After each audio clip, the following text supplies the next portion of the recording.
तो हेलो दोस्तों, स्वागत है आप सभी का हमारे YouTube चैनल देव 4413 में।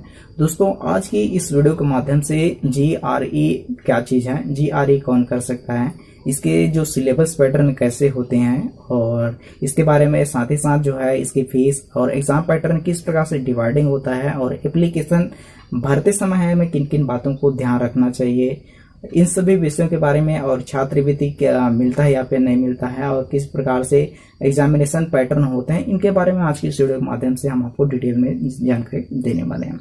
मेरा नाम है देवा और आप देख रहे हैं हमारे यूट्यूब चैनल देवा 4413। चलिए इस वीडियो को स्टार्ट कर लेते हैं। सर्वप्रथम बात कर लेता हूं दोस्तों, GRE क्या है इसके बारे में।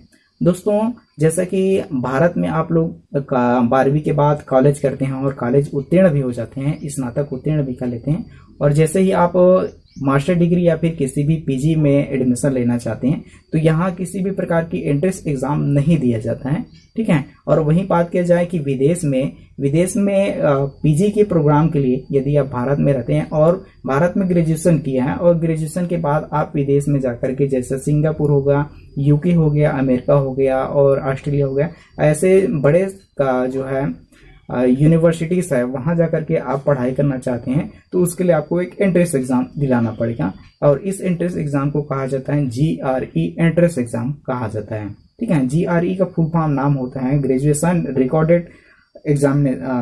एग्जामिनेशन कहा जाता है, जो ETS द्वारा संपादित किया जाता है, ठीक है। और यह जो है मान्यता प्राप्त जितने भी PG की कॉलेज हैं या विदेश की, वो इस एंट्रेंस एग्जाम को मान्यता देते हैं और EGR के जितने भी आपके अच्छे रैंक आएंगे उस रैंक के बदौलत ही आप जो विश्व की टॉप कॉलेज हैं जिसके द्वारा आप चुने रहेंगे कॉलेज, उस कॉलेज में आप पोस्ट ग्रेजुएशन या फिर मास्टर की डिग्री अपने मनपसंद कॉलेज में इस स्कोर के आधार पर आप जो है एडमिशन ले सकते हैं, ठीक है। या फिर यूं कहा जाए GRE एंट्रेंस एग्जाम है जो विदेशों में पढ़ाई करवाने के लिए, मास्टर की पढ़ाई करने के लिए अति आवश्यक एंट्रेंस एग्जाम है, ठीक है। आई होप यू समझ गए होंगे। दूसरे नंबर में आता है GRE कर सकता है इसके बारे में। तो दोस्तों GRE सर आपको जो है भारत के कोई भी व्यक्ति जो है EGR कर सकता है, एंट्रेंस एग्जाम के लिए आवेदन कर सकता है। इसके लिए आपके पास जो है ग्रेजुएशन होना अति आवश्यक है। कोई भी सब्जेक्ट में आप ग्रेजुएशन किए हो तो आप इसमें अप्लाई कर सकते हैं, ठीक है। और इसके लिए योग्यता की एज लिमिटेशन क्या है इसके बारे में बात करते हैं। तो किसी प्रकार की एज लिमिटेशन नहीं है, आप अधिकतम उम्र तक के लिए अप्लाई कर सकते हैं और यह 5 वर्षों के लिए मान्य होता है। GRE जो रैंकिंग है वो रैंक आपके EGR की जो सर्टिफिकेट है या फिर स्कोर है वो मान्य रहते हैं, ठीक है। बात कर लेते हैं दोस्तों एग्जाम किस प्रकार से होता है और EGR एंट्रेंस एग्जाम में कैसे जो डिवाइडिंग होता है और किस प्रकार से फॉर्म भरते समय हमें विशेष ध्यान रखना चाहिए, इसके बारे में थोड़ा सा डिटेल में आपको जानकारी दे देता हूँ। दोस्तों, EGR का जो फॉर्म भरते समय हमें विशेष रूप से और इसकी जो एग्जाम पैटर्न होता है वो 2 रूपों में डिवाइडिंग होता है, ठीक है। 2 तरीके से आपको क्वेश्चन आंसर दिया जाता है। एक तो होता है general aptitude, general question answer दिए जाते हैं और दूसरा होता है सब्जेक्टिव आंसर दिए जाते हैं, ठीक है। थोड़ा सा समझिए, जनरल आंसर में क्या होता है कि ये कंप्यूटरीकृत है, ठीक है। दोनों अलग अलग है लेकिन आपको किसी एक सब्जेक्ट को दिलाना पड़ेगा। दोनों अलग अलग है लेकिन आपको किसी एक एंट्रेंस एग्जाम को दिलाना पड़ेगा। जनरल एंट्रेंस एग्जाम में GRE जनरल एंट्रेंस एग्जाम है, इसमें कंप्यूटर के माध्यम से एंट्रेंस एग्जाम होगा, ठीक है। ध्यान से सुनिएगा, कंप्यूटर के माध्यम से एंट्रेंस एग्जाम होगा जिसमें 3 तरीके से क्वेश्चन आंसर पूछा जाएगा। एनालिटिकल राइटिंग, उसके बाद में वर्बल रीजनिंग और क्वांटिटेटिव रीजनिंग, ये 3 प्रकार के आपको क्वेश्चन आंसर दिया जाएगा। और इस एंट्रेंस एग्जाम कंप्यूटरीकृत एंट्रेंस एग्जाम के लिए आपको लगभग $250 यानी कि तकरीबन 18,000 रुपये तक के आपको इस एंट्रेंस एग्जाम को में बैठने के लिए फीस लग सकती है, ठीक है। और आप इसे घर बैठे भी दिला सकते हैं और घर के बाहर भी दिला सकते हैं। यदि आपके पास उपकरण है तो आप इसे घर बैठे दिला सकते हैं। वहीं दूसरी बात कहा जाए GRE की दूसरी है वो सब्जेक्टिव एंट्रेंस एग्जाम है जिसके माध्यम से 100 सब्जेक्टों, ठीक है, जैसा कि बायोलॉजी है, केमिस्ट्री है, फिजिक्स हो गया, उसके बाद में मनोविज्ञान हो गया, गणित हो गया और इंग्लिश हो गया, इनमें से किसी भी आपके जो एक फेवरेट सब्जेक्ट है, एक फेवरेट सब्जेक्ट के हिसाब से आपको लिखित में परीक्षा देना पड़ेगा और इसके लिए आपको $150 तक की चार्ज करेगा। ठीक है, इसके लिए आपको $150 तक की एंट्रेंस एग्जाम को दिलाने के लिए आपको फीस लगेगा। और इसकी जो एंट्रेंस एग्जाम की जो समय सारणी होगी वो जो है आपके एंट्रेंस जो एप्लीकेशन फॉर्म फिलअप करते समय आपको देना पड़ेगा। ठीक है, अब बात कर लेते हैं दोनों में जो जनरल एंट्रेंस एग्जाम होती हैं वह लगभग जो है साल में आप 5 बार आप इसे दिला सकते हैं। ध्यान से सुनिएगा, साल में आप इसे 5 बार दिला सकते हैं जनरल एंट्रेंस एग्जाम को। और जनरल एंट्रेंस एग्जाम प्रत्येक 21 दिन के बाद में निकलता है। ठीक है, वहीं जो है सब्जेक्टिव जो 6 सब्जेक्ट हैं उसकी जो लिखित परीक्षा वाला एग्जामिनेशन है वह लगभग साल में 3 बार आयोजित होता है। कितने बार? साल में 3 बार। वो है सितंबर, अक्टूबर और अप्रैल माह। 3 बार ये आयोजन होता है और 3 बार आप इसे दिला सकते हैं। एक बार नहीं तो दूसरे बार नहीं तो तीसरे बार में आप जो है इसे दिला सकते हैं।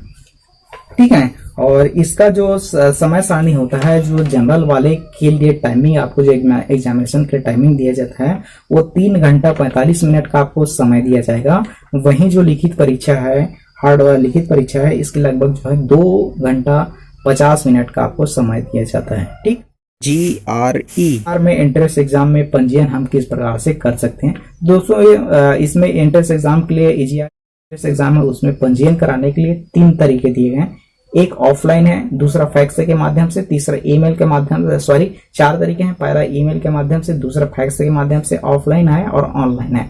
मैं सजेशन करूंगा कि आप ऑनलाइन जो है आप इस एंट्रेंस एग्जाम के लिए एप्लीकेशन फॉर्म फिलअप कर सकते हैं। यदि आपके मोबाइल है तो मोबाइल में अभी इसे इसके मेन वेबसाइट में जाकर के आप जो है एप्लीकेशन फॉर्म फिलअप कर सकते हैं। दूसरी नंबर में आता है आप किसी कैफे में भी जाकर के, साइबर कैफे है वहां जाकर के आप इस एंट्रेंस एग्जाम के लिए जो है एप्लीकेशन फॉर्म आप फिलअप कर सकते हैं। ठीक है, और इसके लिए आपको सर्वप्रथम इसके मेन वेबसाइट में जाएंगे, वहां खाता बनाना पड़ेगा। खाता बनाने के बाद आप जितने भी डॉक्यूमेंट लगेगा उसको देना पड़ेगा, उसके बाद फीस देना पड़ेगा। अब यहाँ पास एंट्रेंस एग्जाम में यही बात सभी लोग गलती करते हैं कि एप्लीकेशन फॉर्म फिलअप करते समय आपको विशेष ध्यान रखना है कि आपको जनरल टेस्ट देना है या फिर सब्जेक्टिव जो 6 सब्जेक्टों में से चुने हुए सब्जेक्ट में देना है, तो इसको आपको विशेष रूप से ध्यान देना पड़ेगा। ठीक है, यही पास क्या है, लोचा होता है। ठीक है, तो लोचा होता है कि क्या लोचा होता है कि जब आप जनरल वाले एग्जामिनेशन देंगे तो वहां आपके जो कॉलेज होगा उसमें जो रैंकिंग फैक्टर आएगा तो वो ईटीएस की जो यूनिवर्सिटी ईटीएस की जो रिजल्ट है उसके द्वारा आपको जो है यूनिवर्सिटी दिया जाएगा। जबकि आप जब ऑफलाइन यहाँ फॉर्म फिलअप करवाएंगे, ऑफलाइन आवेदन के लिए जो एंट्रेंस एग्जाम भरेंगे, तो उस समय आपको जो है 4 कॉलेजों के नाम, जो मनपसंद कॉलेज नाम है उसको चुनने का ऑप्शन दिया रहेगा। तो यहाँ पर आपको विशेष रूप से ध्यान देना पड़ेगा।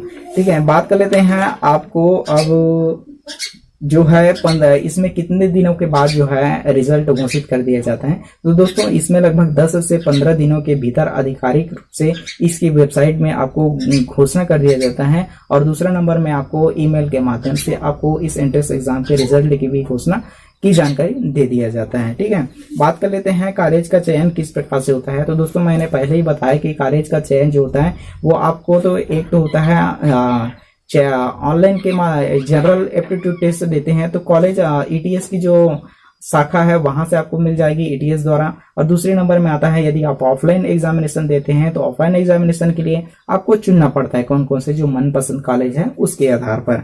अब बात कर लेते हैं क्या इसमें कट ऑफ दिया जाता है। तो दोस्तों इसमें किसी भी प्रकार की कट ऑफ नहीं दिया जाता है।